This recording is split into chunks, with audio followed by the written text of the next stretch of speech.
we have got here the legendary reggae poet, Mr. Oku Onuora, in heart of Brixton, the famous Railton Road. He has found some time for us to talk about his arts and to talk about himself.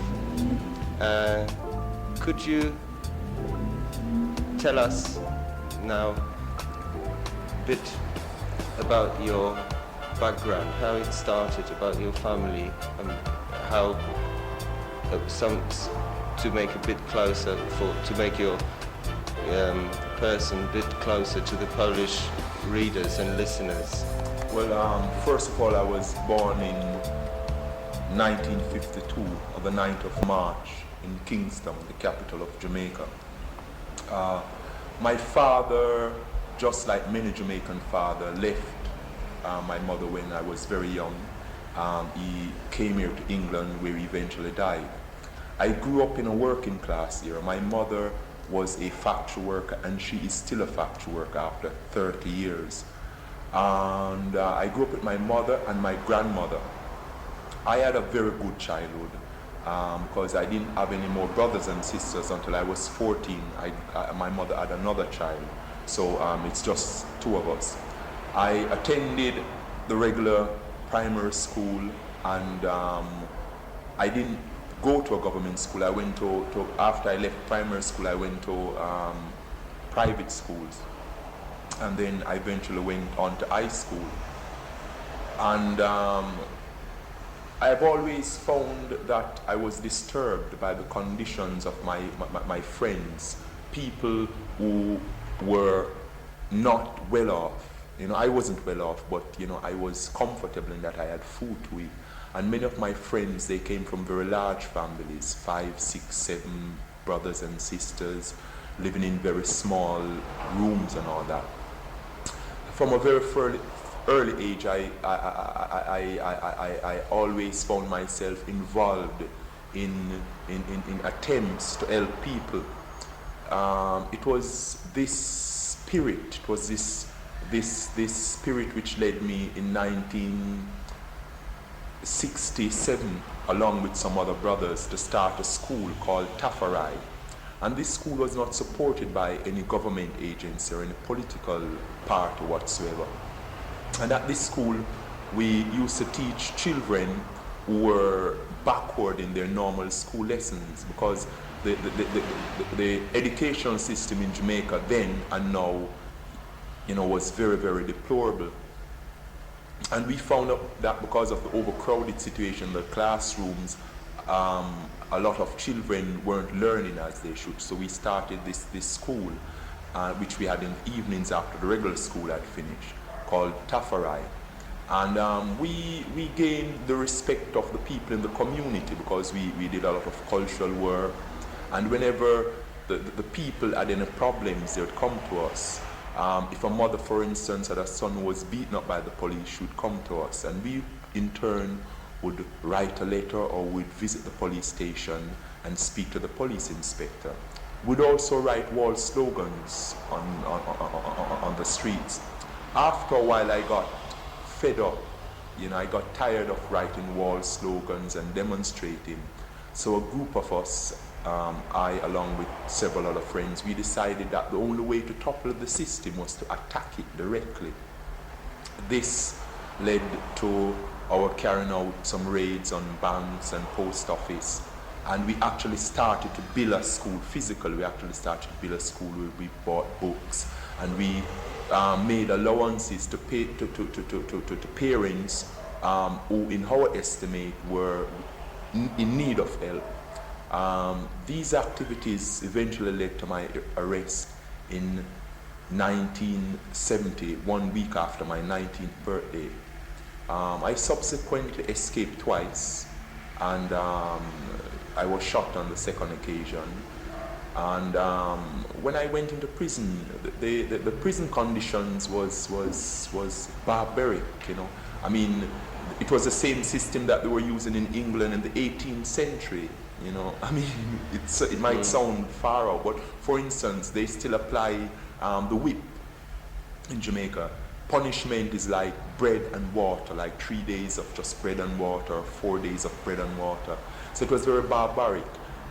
There wasn't any system of reform in the prison.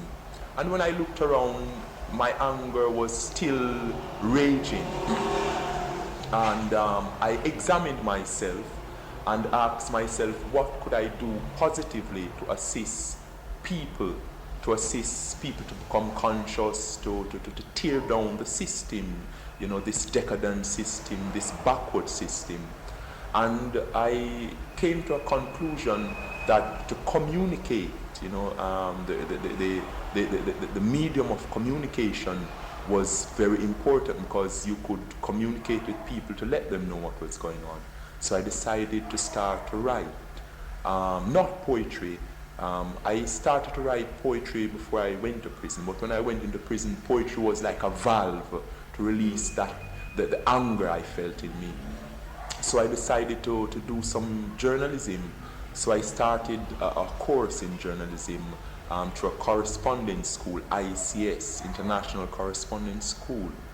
And it was during this period that my poetry was a means also of trying to explain to the society at large that the people in prison were there not because they were bad as individuals, because of the social conditions, lack of proper housing, unemployment, police brutality. And this is what my poems, especially my early poems, reflect. The conditions, not in prison where I was, but outside, which led into prison eventually. And when I started to write, I didn't imagine that I'd publish. I wasn't writing to say, well, to publish or anything like that, because I had to hide my work. In fact, in 1974, after I performed in the prison, there was a Christmas concert, and I performed, and my poems were seized by a warder and declared subversive, and I was forbidden to perform on any concerts in the prison. Unfortunately, I did not get back these poems because the warder, he said, well, the prison guard, he said the poems had been lost. I know that was a lie. But by 1974, I had been communicating with people outside.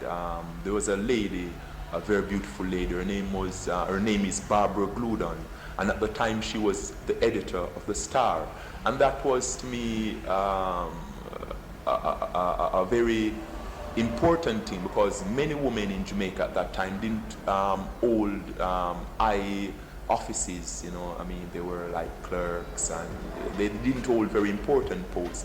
And this woman, she used to write a column in the Saturday Star called Stella, and this column was written in the Jamaican language, and she would address problems, of the common people, food prices, rent, malnutrition among children. And because of what she was saying in this column, I wrote to her and expressed my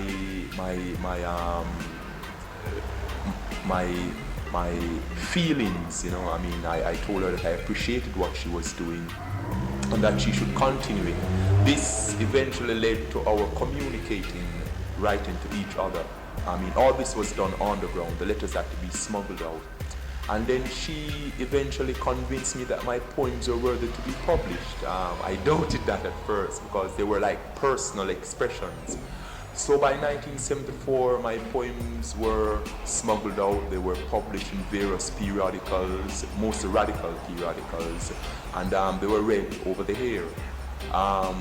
This led to my being allowed out of prison temporarily to read my poetry to the outside world. At that period, I also wrote a play called Confrontation in 1976, a radio play which was produced by the Jamaica Broadcasting Corporation, which is the government-owned radio station. And it was recorded inside of prison. And this was the first time that something like that was done, because I had decided that this play, if it was to be recorded, it should be done in prison and by people in prison along with people outside, because my writings and what I was doing was to say to people, look, I mean, people inside of prison are capable of producing, are capable of contributing to the society. I mean, one should not condemn them. So all these efforts were towards that. Also, when I was in prison, because of the conditions, poetry, I still do believe that poetry cannot change the world. It takes concrete political work to do that. And while I was in prison, the conditions were deplorable. There wasn't any training program. There wasn't any proper recreational facilities. There was a lot of brutality. And we waged a very bitter but successful campaign in prison. And in 1975, there was a Barnett Commission of Inquiry, which was set up to investigate the conditions on death row and to examine the whole question of capital punishment in Jamaica and the conditions in the prison in general. It was quite successful. Myself and other brothers represented people in prison on the whole, and we spoke about the conditions and what could be done. Our case was presented so eloquently that it brought about some changes. And at the time we had a very liberal government, the PNP, the People's National Party, which was going on a path of what is called democratic socialism. Pardon me, because I can't figure what democratic socialism is. It was a good idea in essence. And in 1976, an attempt was made on my life and several other prisoners because of the work we were doing in prison.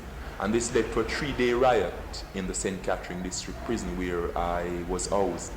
I was subsequently removed along with other brothers, and we were dispersed in various other prisons. By then, my work had become known to the outside world, and there was petition pouring in from all walks of life, the ghetto youth, the farmer, the school teachers, the school children, the intellects, the artists. So by 1977, I was granted a reprieve by the Governor General of Jamaica. So my sentence wasn't actually finished, but due to the pressures. What was your initial sentence? My initial sentence was 4 15 years and 12 lashes. This was reduced after I had appealed against conviction and sentenced to 4 10 years and 2 lashes to run concurrently, which meant I would have to serve 10 years and receive 2 lashes. I did receive the 2 lashes.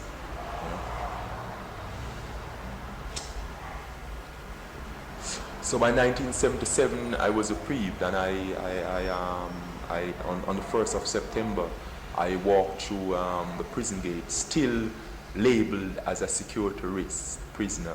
You know, and I thought it very funny because all of this time that I was going out and reading my poetry and coming back, you know, I mean, they add me, you know, my record, they are graded, you know, I mean, a kind of prisoner. And to the very day I was leaving prison, I was still in that grade, you know, of a security risk. Subversive, very.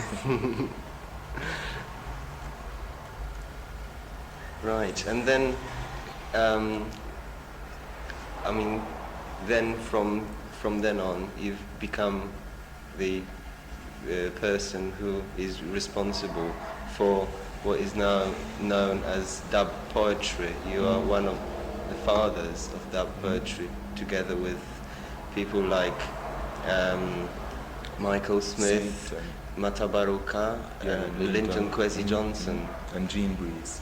Right. Yes, what was you saying? You, I mean, in your works, you take a very pure stand. You attack very fiercely the immorality of the Western civilization that brings about hardship on your fellow countrymen in Jamaica. But also, since your last album has been released, and before that, because you have traveled extensively in Europe, you have actually been able to reach with your art people in other countries. the readers and listeners in Poland know your works from the album Pressure Drop, and I would like to ask you how your your poetry, which is very verbal, how do you think it happens that people in other countries, like Holland, like France, like Poland, like Scandinavia, can actually access your arts? What do you think is it in your arts that makes it international? As I say in what a situation, this year one year, and not just national, this year one international. Now, Jamaica is a part of the world. The problems that face Jamaicans are problems that face people all over the world. The economical problems, the social problems. And in Jamaica, the youths are like youths from every corner of the earth. And we bear the same kind of tribulation, but probably to a different degree. Here in Europe, you know, I mean, people in Jamaica would believe if they didn't come here, they'd believe, well, you know, it's all paved with gold and all that. But since I've traveled, you know, I've learned that it's the same situation everywhere I go. You know, hungry people, people who need housing. I was surprised when I went to Holland in my first time out of Jamaica. Because not my first time out of Jamaica, but my first time in Europe. That 1980 when you in 1980, One World Poetry Festival. That's right. And I was amazed to learn that people were squatting, people were breaking into buildings and squatting because there was, you know, a lack of housing in Holland. There was economical pressures, you know, although you had social benefits and welfares and all that, but people, you know, I mean, felt the economical pinch, so to speak. Capitalism knows no bound. You know, I mean, capitalism stretches from one end of the world to the next, and we're all affected by it. Henceforth, my message is a singular message, a message to end oppression in whichever form it is, whether it's oppression in the eastern, what is known as bloc, or in the western bloc, you know. We suffer the same thing, you know. We need the same thing. We need to be free. We need respect for human rights and humanity.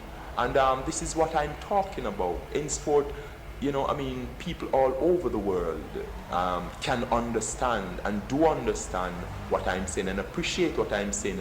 I mean, this is evident. I've been traveling back and forth, I mean, from Jamaica all over Europe for almost 7 years, you know, and it just goes to show that, you know, I mean, what I'm saying, it's common.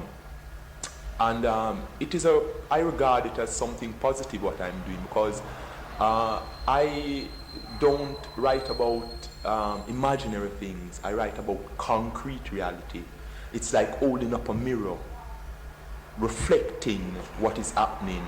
It's like an echoing what the people, you know, in the ghetto in Kingston are saying in the Caribbean, so that the brothers and the sisters on this side of the world will realize what is going on. And the same thing in Jamaica. You know, when I recite, I refer to what is taking place here. So I'm merely a conductor of sound and image, you know, nothing more, you know, and this is how I see myself. In regard to my art, the reason I call it dub poetry is because we need to be brave enough to distinguish things, right? We have seen in the 60s and probably earlier in America, you had jazz poetry, and you have calypso poetry. I mean, you have all kind of poetry. And dub poetry comes out of a different background than the poetry that is normally known in Jamaica. You know, poetry in general in Jamaica is thought of as intellectual, people see people who write as intellectuals. And I am writing from the level of the working class, the masses of the working class, utilizing the language, utilizing the rhythm and the beat of the people. And it's a process of dubbing, because what I actually do, I dub musical rhythms into the poetry. So when it is recited, one can hear the music in the poetry.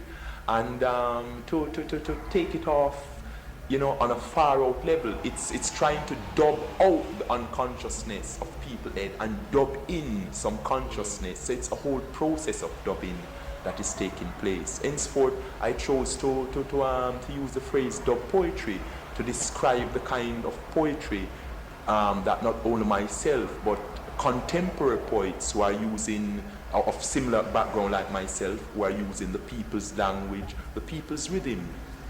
And I regard culture as a forerunner in the revolutionary struggle. Culture reflects the hopes, the aspirations, the frustration, and the determination of the people. In Jamaica, all the politicians know this, and our present Prime Minister, the Prime Minister before, they have said with their own mouth that the reggae music is like the pulse of the people. Whenever anything is happening in the society, you listen and you hear it coming out of the reggae music. It's like this in everywhere. First of all, they start to arrest the writers, the singers, the poets. We saw what they did to what's his name in Chile, the great poet and guitarist, Pablo Neruda. They chopped off his hand, didn't stop, he dictated, and then they finally killed him. We saw, in a number of countries, we see this, First they snatch the poets, the song writers, the singers, and the musicians, And I regard culture as a very potential weapon in the whole struggle for liberation. But it cannot, I repeat, it cannot solve the problem. It can only assist. The only thing that can solve the problem is concrete political activity combined with embracing the cultural movement. So it raises the consciousness of the people and concentrates their attention on what is happening, on reality.